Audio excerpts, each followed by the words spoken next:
The hospital can only go so far with treatment and prevention. The Biggest Winner has created so much attention in the area, and you hear everybody talking about it. When the sign-ups started and everybody started trying to get their name on the list to be involved in the program, they identified a need and they created excitement. This program encompasses three main facets, which is education, motivation, and support. And by educating the people in our community, they then become health ambassadors and essentially knock down the walls and the silos of these health systems and allow it to branch out in a much more global fashion. The program is the Weight Loss Challenge, where the initial program was for one winner to win an iPad at the end. They basically the goal is to lose the largest percentage of body weight. It's really not a diet and exercise program, because when you say the word diet and people think that it's just some fancy fad, and that's not what this is. This is about permanently educating yourself and permanently changing your life for the positive. It's all about giving someone that hope, but also giving them that peer support. We want to be the partner of their journey. Debbie has been a wonderful participant. Debbie, like me and like so many other people, when she was younger, she was a lot more fit. As we get older, time constraints, job, life, children, whatever happens, and next thing you know, which I've told the group many times, you wake up and you think, how did I get here? My relationship first started with Pocono Medical Center back in 1997 when I was at my peak weight, which was 548 pounds, and I was diagnosed as a diabetic. I knew about diabetes, but I didn't really know about diabetes. I had no idea that it ruined every inch of your body. And I'm listening to her go through everything, and I'm panicking because food is my thing. And I'm sitting there and I'm crying, and she's like, "Why are you crying?" I said, "Because I'm going to die." She said, "What do you mean?" I said, "I'm going to die. Look at me. I'm 500 pounds and change, and food is my thing. I'm going to die.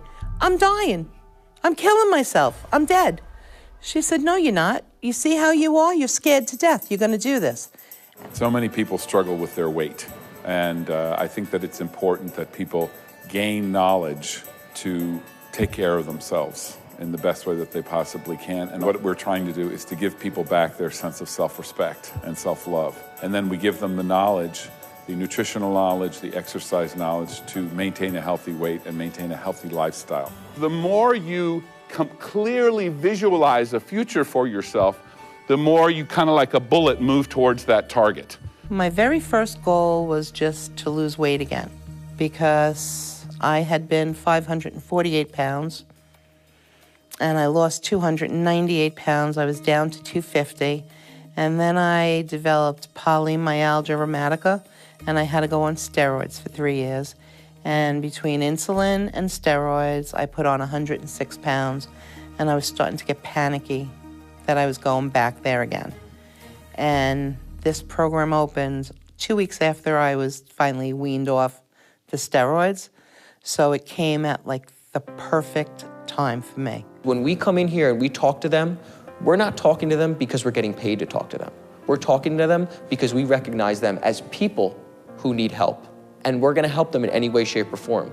That's what this is all about. That is what public health, and that is what the Biggest Winner program is all about. It is about changing people's lives. I was raped when I was in high school.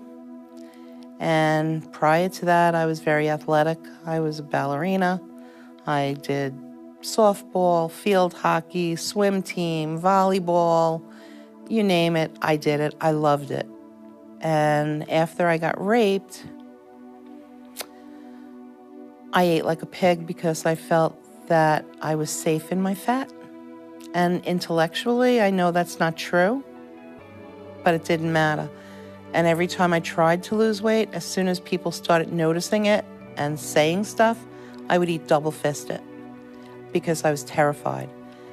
But now, I was 15 when that started. I'm 57 now, and it took me all those years to realize it doesn't matter what you look like. It doesn't have anything to do with the way you look or your age. It's just you're in the wrong place with the wrong person, and they're idiots. You're not. And now I'm okay with losing the weight, and I'm looking forward to looking better.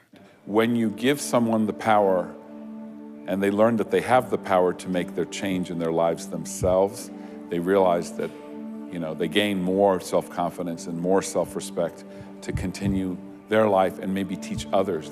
It is not a diet. It is a life change.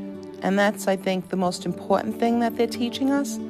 You're not doing this because you want to look cute or buy a cute outfit. You're doing this because you want to live. You want to be healthy and fit. I want to dance into my grave. I don't want to be rolled off a bed. I want to dance in, and they're giving us the tools to do that with. The hospital, they're not just a place you go to get a service done when you're sick. And that's what I think Pocono does a very good job with. They do things in a fun way to help educate people and get them on the right path. And without those types of programs, you have people kind of floundering, looking what to do. There's always an excuse to not do something. And then in the meantime, you're building up health problems. There's a lot that we can't fix in legislation. You can't make laws to fix everything, but you have to create a society that is a happy society, a healthy society. And when you do that, in many ways, society kind of takes care of itself a little bit. And with a hospital that takes care of its people, that looks out for its people for preventative care, offers programs like these that are fun, that are exciting, they're taking care of people before they get into the hospital. Hopefully they'll stay out of the hospital and not be sick. I want to go out one night with my girlfriends and just show up on the dance floor because I haven't done that in a long time too. And I'm not going to tell them, I'm just going to go and just get out there.